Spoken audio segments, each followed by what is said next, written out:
Thank you, President. We wish to congratulate Somalia for its successful presidency this month and for organizing this important debate. We see this as a continuation of a series of high-level debates around the UN, multilateralism and international law over the last year, including in this Council. I would also like to thank Secretary General Guterres, Chairperson of the AU Commission, Mr. Ali Yusuf, and the founding President of the African Institute of International Law, Judge Yusuf, for their insightful remarks. The Secretary General described rule of law as the beating heart of the UN Charter, and Judge Yusuf urged fully respecting and strengthening it. It is therefore obvious that this debate is timely. The erosion of respect for international law is increasingly translating into conflict, humanitarian crises, and weakened multilateral cooperation. Reaffirming the international rule of law is therefore not an abstract legal exercise. It is a prerequisite for peace, justice, and collective security. The purpose of international law is to inject stability into the international system by making interstate conduct predictable and subject to agreed rules and boundaries. When that function is compromised, international law risks losing its meaning and compliance can become optional. A stable, peaceful, and productive international order can only endure if the rule of law is applied equitably, consistently, boldly, and without discrimination. Yet, today, respect for international law is being tested as rarely before. Selective application of legal norms, erosion of treaty obligations, and unilateral actions have weakened trust among states and strained the multilateral system anchored in the UN Charter. When law yields to power or expediency, instability deepens, disputes entrench further, and peaceful coexistence is jeopardized.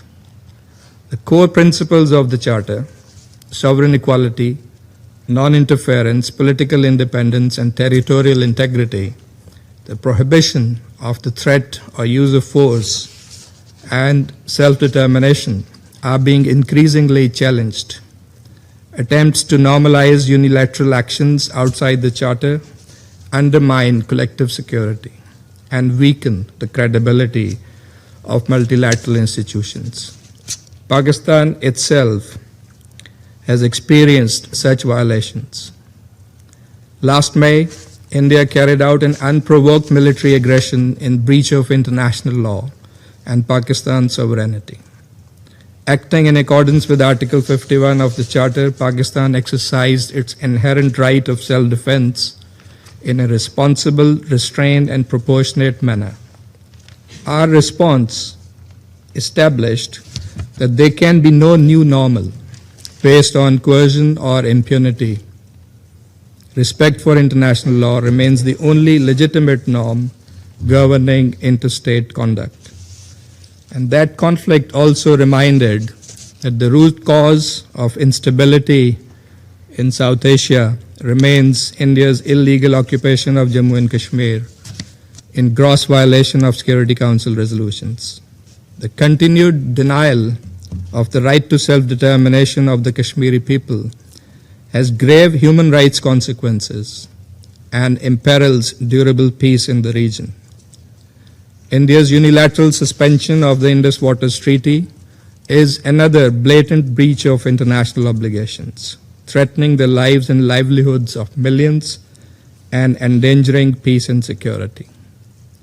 Pakistan rejects the weaponization of water and critical natural resources. Treaty compliance is a cornerstone of the international legal order. As a country with unwavering faith in international law and multilateralism, Pakistan is committed to pacific settlement of disputes. And this was evident when within weeks of defeating the military aggression, Pakistan led the unanimous adoption of Resolution 2788 on peaceful settlement of disputes by this Council last July, reaffirming the Council's collective commitment to dialogue, mediation, judicial settlement, and other peaceful means as the first recourse in resolving disputes. President, while some in the West are saying it now, we know that due to double standards and lack of full compliance, the international system has often failed and fallen short of fully benefiting many countries, particularly in the global South. Yet, the developing nations have continued to place their faith in the UN Charter and in an equitable and just international order.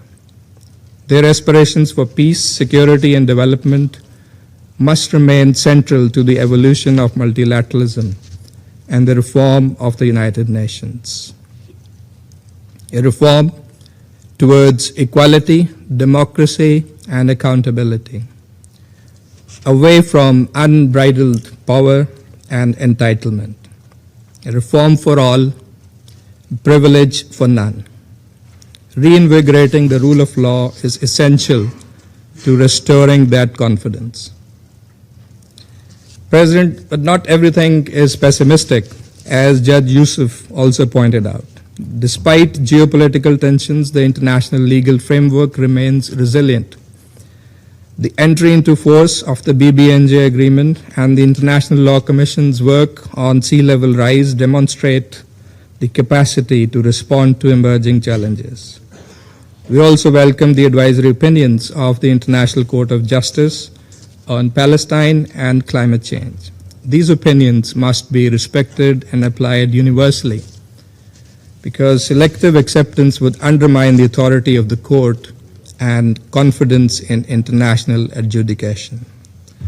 As the Secretary General also noted, rule of law is foundational to our work in this Council.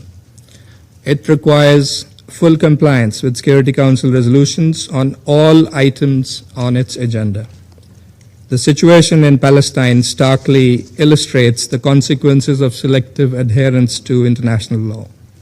The continued denial of the Palestinian people's inalienable right to self-determination, persistent violations of international humanitarian law, and disregard for relevant UN resolutions erode the credibility of the international system and international legitimacy. A just and lasting peace can only be achieved through full respect for international law and equal application of legal principles to all. President, the corpus of international law stems, amongst other sources, from the resolutions of this Council. It is imperative that Member States fulfill their obligation under Article 25 of the Charter to implement the Council's decisions. To strengthen compliance and prevent selective application of international law, we would like to make the following suggestions. First, the Security Council should devise effective mechanisms to systematically monitor the implementation of its own resolutions and to take action in cases of persistent non-compliance. Second, the Council should engage the International Court of Justice more systematically where legal disputes on its agenda risk undermining the implementation of its decisions, particularly in situations of prolonged political deadlock. Third, the Council should institutionalize regular legal briefings by the Office of Legal Affairs on situations on its agenda, including on the legal implications of non-compliance with Council resolutions and international treaties, to ensure that the Council's deliberations and decisions remain firmly grounded in international law. Finally, the UN organs and bodies should have easier and more frequent recourse to ICJ's advisory opinions on specific disputes and on fulfillment of the legal obligations of member states and international organizations. President, the international rule of law cannot be sustained by deliberations alone. It requires consistent conduct and credible accountability. If multilateralism is to endure, Law must prevail over force, and principles over expediency, and justice over impunity.